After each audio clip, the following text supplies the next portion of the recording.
केवट के घर में बेटी जब विवाह के योग्य हुई,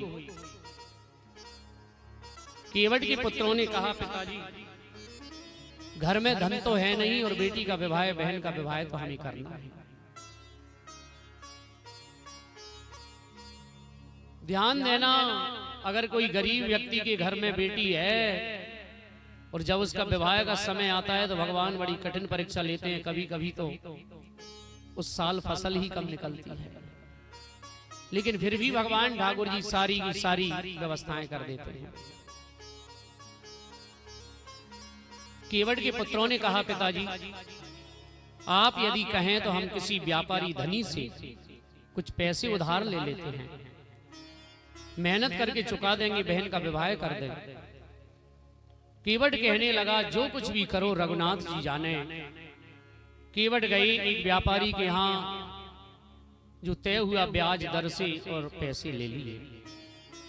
बड़ी धूमधाम से बेटी का विवाह केवट ने किया। विवाह जब हुआ और विवाह होते ही केवट के पुत्रों ने खूब मेहनत की। केवट मंदिर में रघुनाथ जी के चरणों में बैठा है और कहता है, प्रभु आपकी कृपा, आज मेरी बेटी का विवाह बड़ी धूमधाम से हुआ। कुछ समय ही लगा, केवट के पुत्रों ने मेहनत करके जो पैसा व्यापारी धनी व्यक्ति से लिया था, साहूकार से, वो पैसा इकट्ठा किया और केवट को दिया और कहा, साहूकार का हिसाब पूरा कर दो। केवट गया और केवट ने व्यापारी को, साहूकार को पैसे दिए। ध्यान से सुनना मैया, जो हिसाब तय था वो सब ब्याज दर सहित ले लिया और रसीद पर लिख करके दे दिया, हिसाब आज के बाद हमारा तुम्हारा हिसाब चुकता। केवट के हाथ में रसीद दी। केवट पढ़ा लिखा नहीं था। देख लो भैया, केवट सब लिखा है। केवट बोला कि मैं पढ़ा लिखा नहीं हूं, जो भी लिखा है सब रघुनाथ जी जाने। साहूकार के मन में पाप आ गया कि ऐसे व्यक्ति से तो 2 बार पैसे लिए जा सकते हैं, भोला भाला है, ये क्या जाने। जो असली रसीद थी वो साहूकार ने वापस ले ली। बोले कुछ लिखना है, और झूठी रसीद पर कुछ यूं ही लिख करके दे दिया, जाओ। केवट ने ले जाकर रघुनाथ जी के चरणों में वो रसीद रख दी और कहा, मेरे पुत्रों ने मेहनत करके सारा धन चुका दिया, प्रभु आपकी बड़ी कृपा हुई। साल 2 साल जब बीते, साहूकार ने संदेशा भिजवाया, केवट भैया मेरे पैसे कब दोगे। केवट कहने लगा, अरे भैया मैं झूठ नहीं बोलता, मैंने आपके पैसे दे तो दिए हैं। नहीं, तुमने पैसे नहीं दिए हैं, क्या सबूत है तुम्हारे पास। पंचायत बुलाई गई तो कहती है, वो रसीद केवट ने जब दी तो रसीद पर तो कुछ भी नहीं लिखा था, वो तो झूठी रसीद थी। साहूकार कहने लगा कि यदि तुमने पैसे नहीं दिए तो मैं कोर्ट में जाकर के केस कर दूंगा।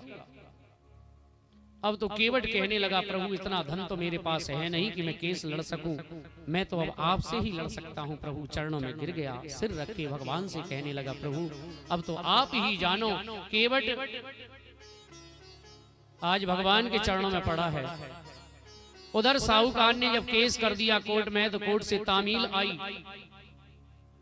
और केवट को बुलाया गया। केवट कटघरे में खड़ा है। केवट से जज साहब ऊंचे पर बैठे हैं। पूछा, केवट भैया तुमने साहूकार से पैसे लिए? बोला, हाँ जी। पैसे वापस क्यों नहीं किए? महाराज मैंने पैसे वापस कर दिए। तुमने कब किए पैसे वापस? क्या प्रमाण है? जज साहब ने पूछा। तो वो रसीद जब दिखाई तो जज साहब ने रसीद में पढ़ा तो कुछ नहीं लिखा था। जज साहब ने कहा, केवट भैया ये रसीद में तो कुछ भी नहीं लिखा है, अब तुम बच नहीं सकती, बचने के लिए रसीद में कुछ नहीं लिखा। एक बात बताओ कि तुम्हारे और साहूकार के बीच जो लेन देन हुआ तब तीसरा कोई था क्या? तो केवट ने कह दिया, हाँ मेरे रघुनाथ जी जरूर थे। और भगवान ऐसी कौन सी जगह है जहां भगवान रघुनाथ नहीं है? भगवान तो हर जगह है, ठाकुर जी तो हर जगह है। उसने तो सही कहा, लेकिन जब साहब नहीं समझ सके, जब साहब ने सोचा कि शायद कोई रघुनाथ नाम का व्यक्ति होगा, रघुनाथ नाम के व्यक्ति से समन भेज दिया कि रघुनाथ नाम का व्यक्ति गवाही के लिए हाजिर हो जाए, नहीं तो केवट को सजा मिल जाएगी। समन लेकर के दरबान आया, सारे गांव में घूम रहा है, कोई रघुनाथ नाम का व्यक्ति है। उस गांव में तो रघुनाथ नाम का कोई व्यक्ति ही नहीं था। किसी ने कहा भैया यहाँ रघुनाथ जी का मंदिर जरूर है। उस समन को रघुनाथ जी के चरणों में रख करके दरबान चला गया।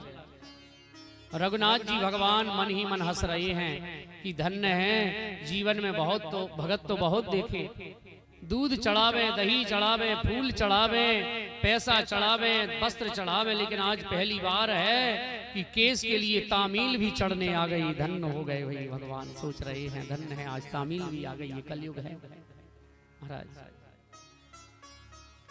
पुजारी जी ने जब तामील पढ़ी, उसमें लिखा था रघुनाथ नाम का व्यक्ति हाजिर हो जाए, नहीं तो केवट को सजा मिल जाएगी।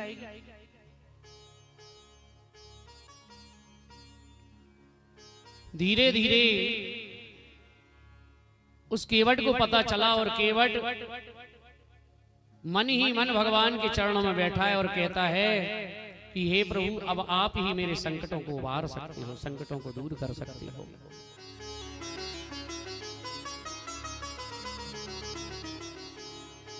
कल प्रातः काल अदालत का केस फाइनल हो जाएगा, इसलिए केवट रो रहा है मंदिर में, रात में जाग रहा है और सोया ही नहीं। प्रभु अब मैं क्या करूं? मैं जज साहब को कैसे समझाता कि वो रघुनाथ कोई और नहीं, आप हैं प्रभु। और जीवन में ध्यान देना, जब संकट आता है तो ना धन काम आता, ना दौलत काम आती, ना नाती, ना बेटे, ना कोई, केवल फिर तो रघुनाथ का दरवाजा काम आता है, भगवान का द्वार काम आता है। तो अब केवट कहता है आइए हम भी इस भजन को गाएं।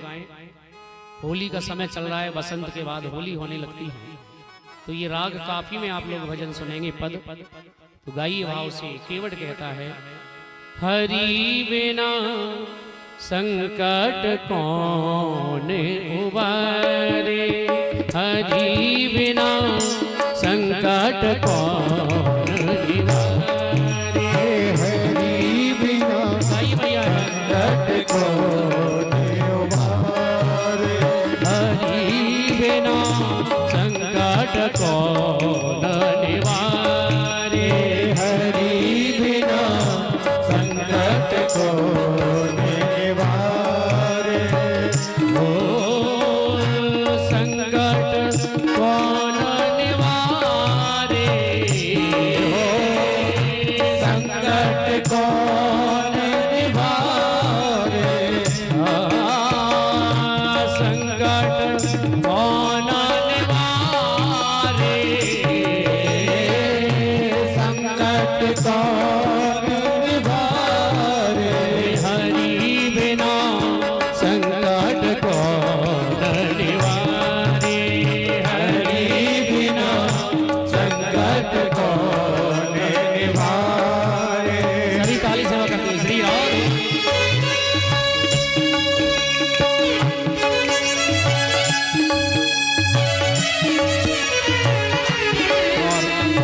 हमारे बीच में श्री कन्हैया जी उनके बड़ी भ्राता श्री पधारे हुए, एक बार जोरदार तालियों से उनका हम और आप स्वागत करेंगे। श्री राधे।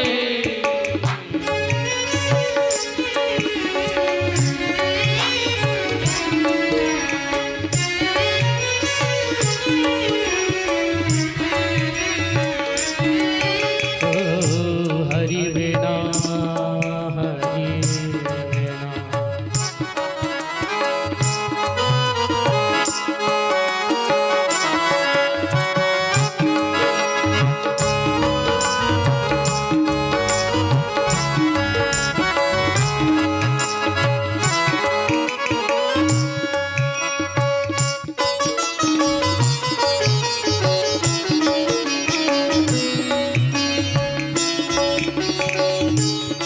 और केवट कहता है साधन हीना मलिन दीन में, साधन हीना मलिन दीन में, साधन हीना मलिन दीन में, साधन हीना मलिन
जब ते मन में मेरे कछु ऐसी बसी है। हे प्रभु, केवट कहता है मैंने सुना है आपका नाम दीन दयाल है, आप दीनों पर दया करने वाले हो। दीन दयाल सुने जब ते मन में मेरे कछु ऐसी बसी है। हेरू कहाँ और जाऊं कहाँ, बस तेरे ही नाम की भेंट कसी है। हे श्यामा श्याम, तेरो ही आसरो एक मलूक, नहीं प्रभु सो नहीं और जसी है। हे ही मुरारी पुकार कहो, अब मेरी हंसी नहीं तेरी हंसी है। मेरी हंसी नहीं तेरी हंसी है। हरि हरि बिना संकट कौन निवारे, हरि बिना संकट कौन निवारे। दीनानाथ दयानाथ को भला मिलो संयोग, जो प्रभु जी तारोगे नहीं तो हंसी करेंगे लोग। हरि बिना संकट कौन हमारे, हरि बिना संकट कौन निवारे। कौन निवारे, संकट कौन निवारे। संकट कौन निवारे।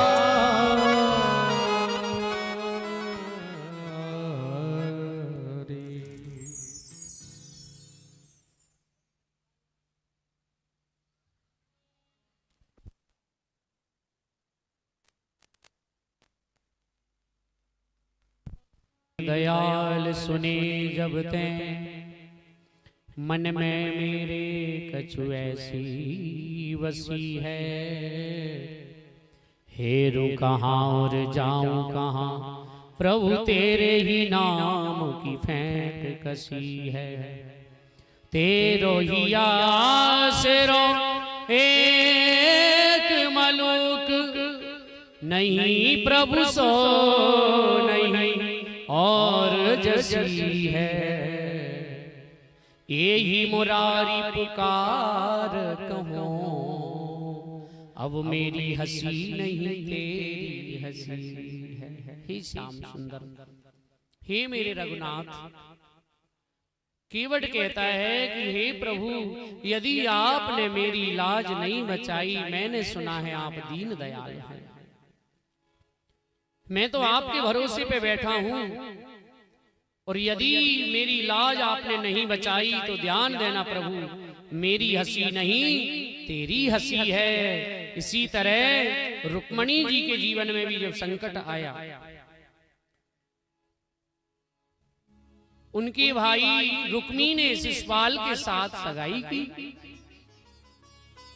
रुक्मणी जी को पता लगा, रोने लगी रुक्मणी, भाभी जी के पास गई और कहा, भाभी जी मैंने तो मन ही मन भगवान कृष्ण को पति रूप में चाहा है, अगर वो मुझसे विवाह करने नहीं आए तो मैं और किसी के साथ विवाह नहीं कर सकती।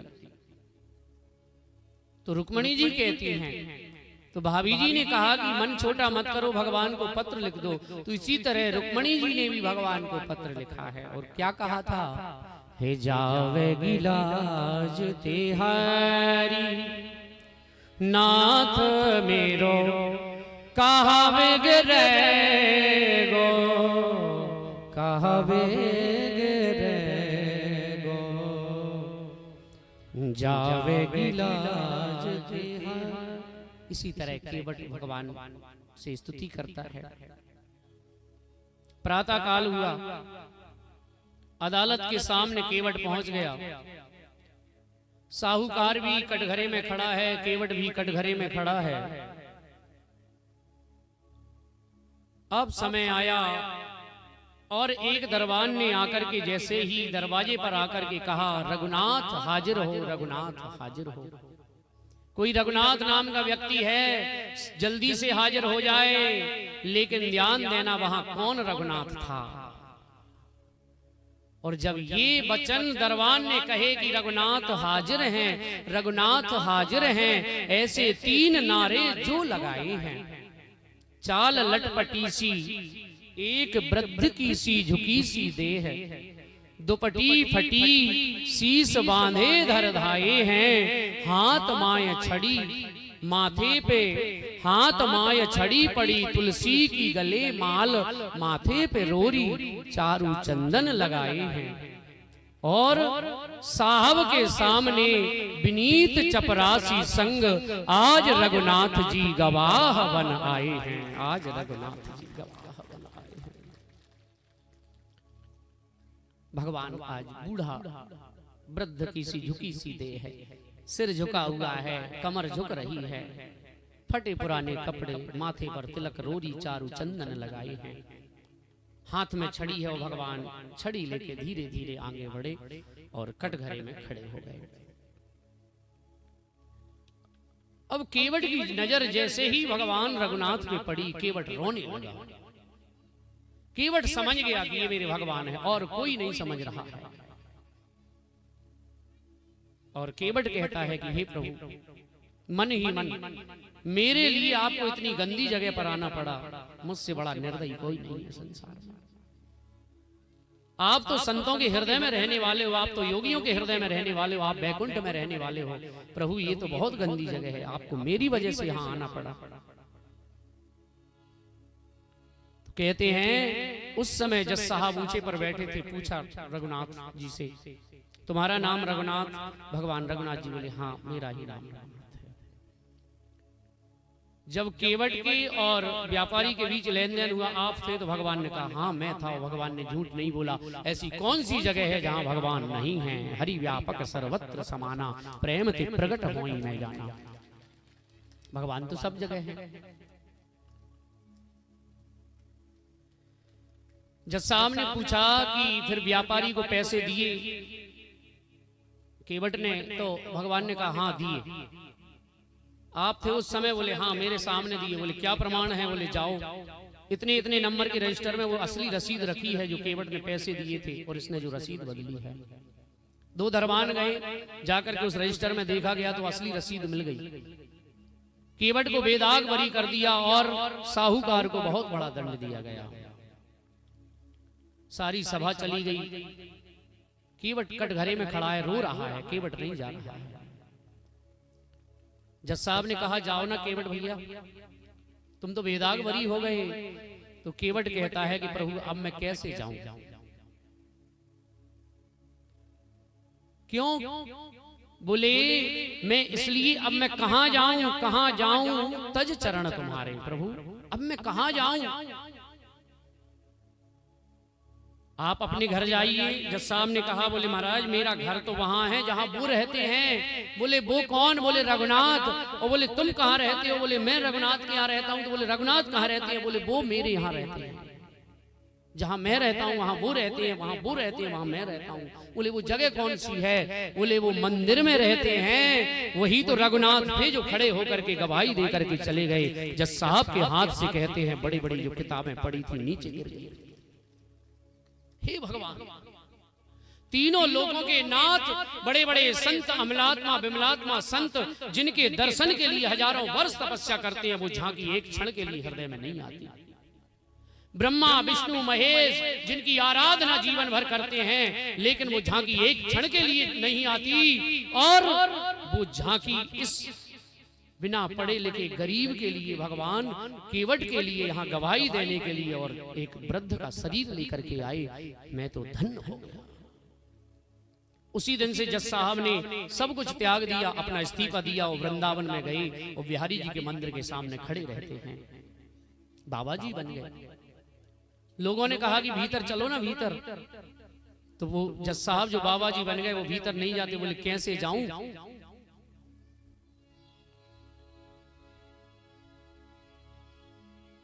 मैं कुर्सी पे बैठा रहा और भगवान मुझे समझाते रहे, मुझसे बहुत बड़ा अपराध हो गया।